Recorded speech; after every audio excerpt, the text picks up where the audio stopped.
Erin Szczerba, single mom blogger and our personal single mom correspondent here on Channelmom. Her blog is called In Hot Pursuit of God. She has one little boy named Jackson who she loves very much. She is very honest about the single mom life. I am hopeful that she's a blessing to those of you in our audience who are single moms and feel like nobody understands. It's Channelmom with Jenny Dean Schmidt. We're here for you. Brought to you by Pediatric Dental Group of Colorado, creating positive and rewarding dental visits for kids of all ages since 1977. Today, we're going to get into a blog that you got some responses from, and I want to hear about those, called Bad Luck and Blessings. The person that I was dating, just seemed to have it all. And he was entering into a new stage of life and a new job and, getting a company car and making this great salary and getting lots of awards and recognition from his previous position. And, then there's me, our conversations were like, oh, that's so great for you. So, well, here's what's not going so great for me. And, and it was like, at one point he told me that I must be bad luck. He said that sentence? Yeah. But anyway, it really took me aback, and I was starting to I felt like, I had been very vulnerable saying these things. It was a little embarrassing, oh, and also today I got a flat tire. Oh, and also today I found out I didn't get this job. And so I was on a walk with my dog, and I was like, this isn't about luck. I know that. Yeah. I know that. Yeah. So, what is this about, and why, why does the world want to call these things, bad luck? Just talking through it with God, I feel like, I have the same conversation with God every year.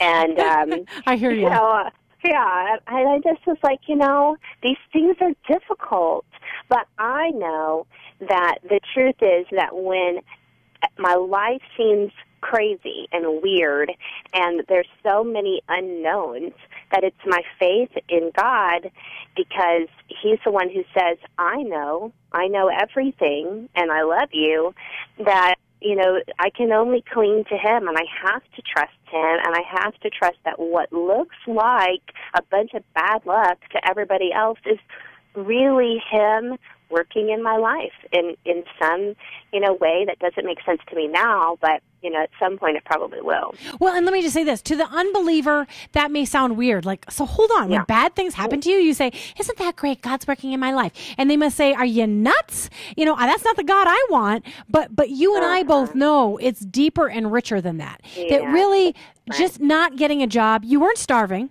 You and your son weren't kicked out of your house, and I'm just being honest here. It was bad from a world perspective, so you don't have a salary, and you didn't get the job, and you got rejected. I mean, from a worldly perspective. But you are saying, yes, but God is teaching me so much about things like humility and not comparing myself to other people, and relying on Him, and trust, and His provision, and seeing the value in things besides jobs and money, and loving on my little boy, and realizing I can just have time to love on my little boy, and so that is rich. Shelley, did you want to say something? Well, what did you say to the guy now? Well, I told him that actually I wrote maybe 6 different texts back to him and deleted all of them. and then as I was on my walk, I really I hear from God really well when I'm on walks. And I just thought, He's not going to ever say the right thing to me all the time. First of all, I have to recognize that. He's not here to say the right thing to me.